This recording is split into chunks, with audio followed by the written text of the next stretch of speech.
Level 1. The quit.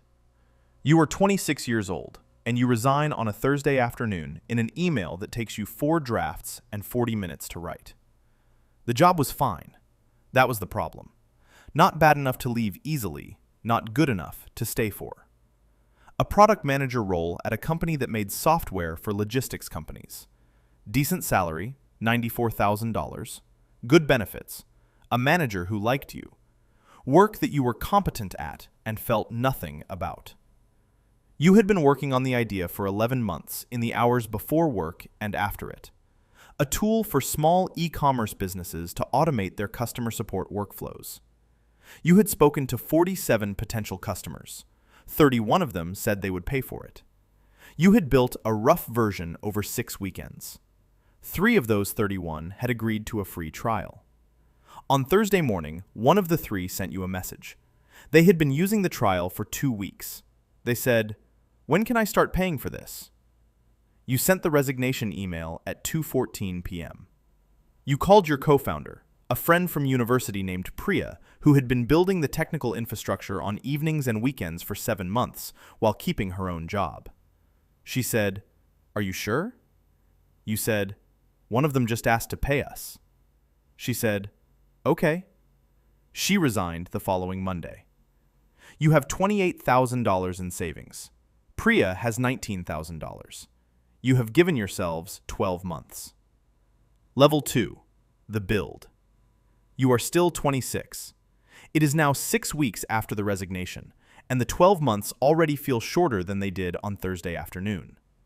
The apartment that was your home is now your office, your conference room, your server room, and the place where you eat cereal at 11 p.m. because cooking requires attention you no longer have. Priya works from her apartment across the city.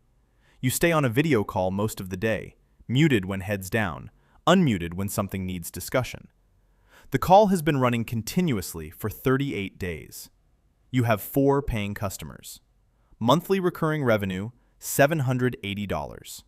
Burn rate, $6,200 a month between rent, infrastructure, and the occasional reminder that humans require food and transportation. Runway, 7 months.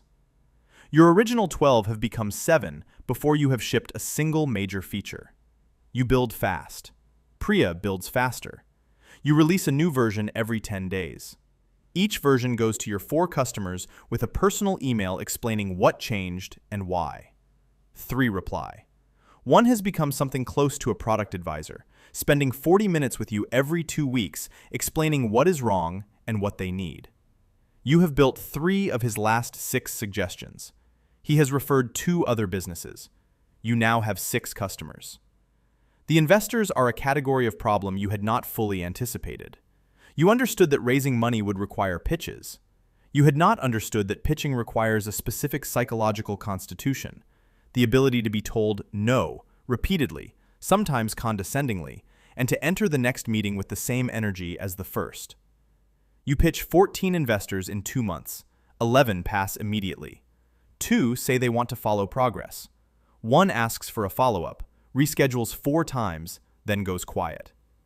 The 2 who are following send emails every 3 weeks asking for updates. You send them. The numbers improve. They reply with encouragement. Nobody writes a check. Priya says, "We need to grow fast enough that the money comes to us." You say, "How fast is fast enough?" She says, "Faster than this." You both already know that. Level 3. The traction. You are 27. Monthly recurring revenue is $14,200. You have 31 customers. Net revenue retention, the percentage of revenue you keep from existing customers month over month, including expansions, is 112%. Customers are not just staying, they are buying more. This number, 112%, changes everything. Not because it is large, but because it means the product works well enough that people want more. A leaky bucket loses customers as fast as it gains them. Your bucket is not leaking. You just have not been filling it fast enough. You send the metrics update to the 2 investors who have been following your progress. 1 responds within 4 hours. He asks for a meeting that week. In the meeting, he spends 40 minutes on 1 question. Why do customers expand? You walk him through the data. He listens the way people do when they are doing math in their head at the same time. At the end, he says he wants to lead a pre-seed round, $600,000 at a $4 million post-money valuation. You own 85% before this. After, you will own 70.5%. Priya owns the remaining 14.5% after dilution. You call Priya from the elevator. She asks, "What did he say?" You say the number. She is quiet for 3 seconds. Then she says, "Okay." That is the entire celebration. You hire 2 people with the $600,000, a customer success manager and a second engineer. The customer success manager, Janet, has 8 years of SaaS experience. You underpay her by $14,000 because it is all the budget allows. She knows it and takes the job anyway because she believes in the product. Within 6 weeks, she doubles response speed to customer issues and improves your Net Promoter Score from 34 to 61. The second engineer, Marcus, 24, recruited by Priya from a forum where he had been solving adjacent problems, ships more in his first month than the 2 of you shipped in the 3 months before you raised. You are 27. You have $480,000 in the bank after 2 months of payroll. You have 51 customers. You have 2 employees who are better than you expected. You have a product that works. You are also, for the first time, responsible for other people's livelihoods. Janet has a mortgage. Marcus has student loans. If the next 6 months go wrong, you are the reason their lives get harder. You don't mention this to anyone. You think about it every day. Level 4, the raise. You are 28. The seed round closes on a Tuesday. $3.2 million. The lead investor is a firm you had been trying to reach for 8 months. They came to you after a competitor mentioned your retention metrics at a portfolio company dinner. You did not know this until after the term sheet was signed. Post-money valuation, $16 million. Your ownership, after dilution and the employee option pool the investors required, 51.3%. You are still the majority shareholder. You will not be for long if you keep raising. The term sheet took 11 days to negotiate. Your lawyer, who charges $650 an hour and no longer offers the reduced rate from your pre-seed, walks you through each clause. Pro rata rights, liquidation preference, 1 times non-participating preferred, the good version, he says, which you nod at while writing everything down to research at midnight. Board composition, 2 founders, 2 investors, 1 independent. You now have a board. The board has opinions. The first board meeting is a Thursday morning at the investor's office. 4 people who collectively control more of your company than you would prefer, discussing a business you built in an apartment while eating cereal at 11 p.m. The lead investor asks about your go-to-market strategy for moving upmarket to mid-sized enterprise customers. You have thought about this. You have a slide. He asks a question that exposes a gap in it. You fill it verbally, partially. He writes something down. After the meeting, Priya says, "That went fine." You say, "Did it?" She says, "They didn't fire us." You say, "That's the bar?" She says, "For the first one, yes." You have 12 employees now. Monthly recurring revenue is $94,000. Annual recurring revenue run rate, $1.1 million. You cross $1 million in ARR on a Wednesday and find out from a Slack notification while you were in a meeting about something else. You do not mention it. You message Priya after. She replies with a single period. That is correct. That is the right response. Level 5, the pressure. You are 29. ARR is $4.2 million. Headcount is 31. You are burning $380,000 a month. Runway, 11 months. The Series A is the round that determines whether this is a real company or an extended experiment. The bar is different from the seed. Seed investors bet on founders and early signals. Series A investors bet on a repeatable, scalable growth model. They want to see a sales motion that works without the founders in the room. They want a payback period under 18 months. They want net revenue retention above 110%. You have 114%. That is the number you lead with in every meeting. You pitch 22 firms over 9 weeks. 11 pass in the first meeting. 6 pass after a second meeting. 3 go to partner meetings. 2 make offers.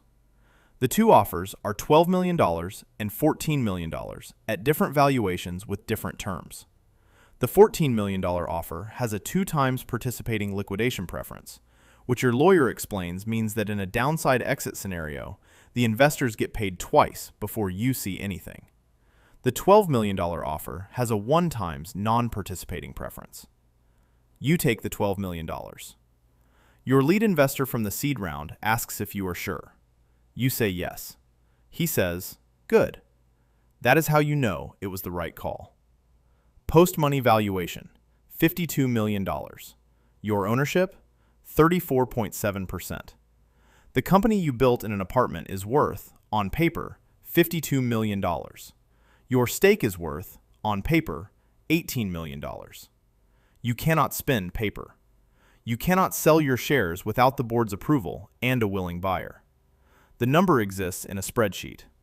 It is real and entirely theoretical at the same time. Priya asks you one evening, after a board call that ran 40 minutes long over a disagreement about the timing of a product launch, do you remember the first customer who asked to pay us? You say yes. She says, I think about that sometimes. You say, me too. Neither of you says anything for a moment. Then the next call starts. Level 6, the golden cage. You are 30. ARR is $9.8 million. You have 67 employees. The board has started discussing Series B timing. Your lead Series A investor has sent you 3 articles about companies in your space, raising at valuations significantly higher than yours. He sends them without comment. You understand what he means. Here is the thing nobody tells you about building a company that works. The days when it was 2 people on a continuous video call, 4 customers, $780 in monthly recurring revenue. Those days had a clarity that $9.8 million in ARR does not. Not because small was better. Because the problem was in front of you, the solution was in your hands, and the distance between them was short enough to close by working harder. Now the problems are organizational. A sales leader who closes enterprise deals but creates a culture that 2 of your best engineers, in separate conversations, describe as difficult to work near. A customer success function Janet built beautifully that is now too large for her to know every customer, the thing that made it work. A board aligned on the destination with 3 different opinions on the route. You are the founder. You are the CEO. You spend Tuesdays in one-on-ones and Wednesdays in meetings about meetings. You have not written a line of code or spoken to a customer unprompted in 4 months. You get a message on a Sunday morning from Marcus, your second engineer hire, now head of engineering for a 22-person team. He has been approached by another company and wants to talk. You meet him for coffee on Monday. He is not unhappy. He has just been doing this for 4 years and wants to build something smaller again. Closer to the metal, fewer meetings. You tell him you understand. You do not tell him that you understand in the specific way of someone who feels the same thing and cannot act on it. He gives 6 weeks' notice, trains his replacement, leaves on a Friday. You shake his hand in the lobby. You watch him walk out and think about the forum post where Priya found him, the month he shipped more than you both had in 3 months, the 3 a.m. notification when he fixed a production issue before you even knew it existed. The company is worth $52 million on paper. You would trade a significant portion of that paper for the feeling of the first 6 months. Not all of it, but some. Level 7, the exit. You are 32. The acquirer is a public company in the enterprise software space. The offer? $340 million, all cash. The process starts with an inbound email to your lead investor. He forwards it to you with 2 words. Thoughts? Your thoughts, in order. Yes. Not yet.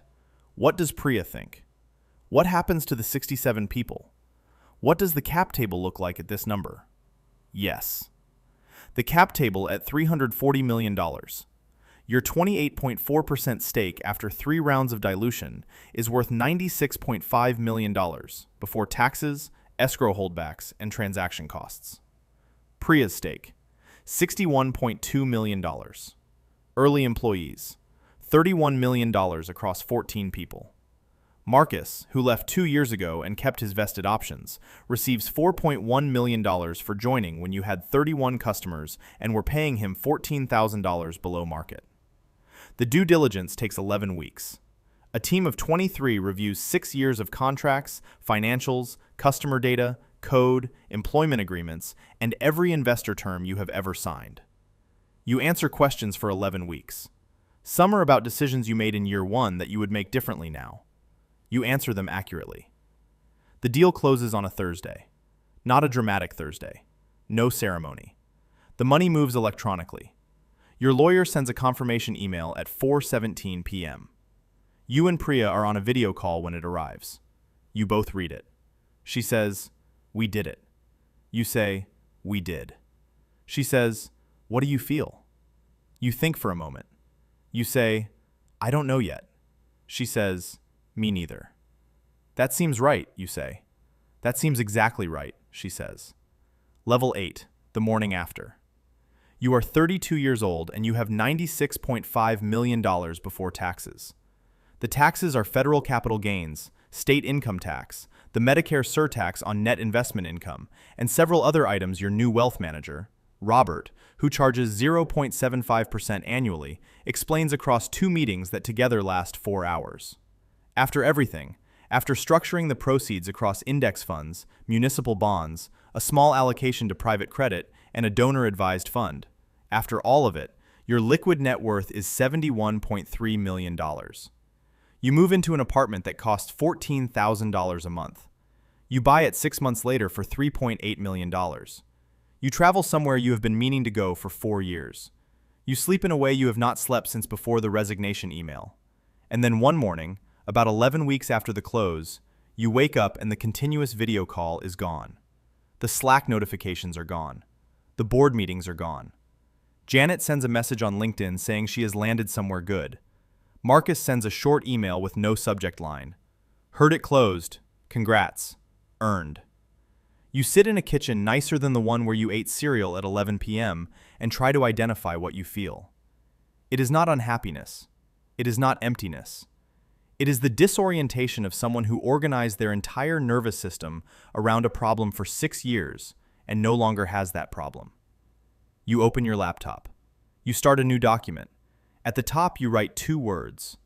What if? Somewhere right now, a 26-year-old is sitting in a job that is fine. Not bad enough to leave easily, not good enough to stay for. They have been working on an idea for 7 months in the hours before and after work. They have spoken to 31 potential customers. They have not yet resigned. They are going to resign. Not today. But the email is already drafting itself somewhere in the back of their mind, in a part that is already decided and is waiting for the rest to catch up. They have no idea what the next 6 years will ask of them. They just know that the fine is no longer enough.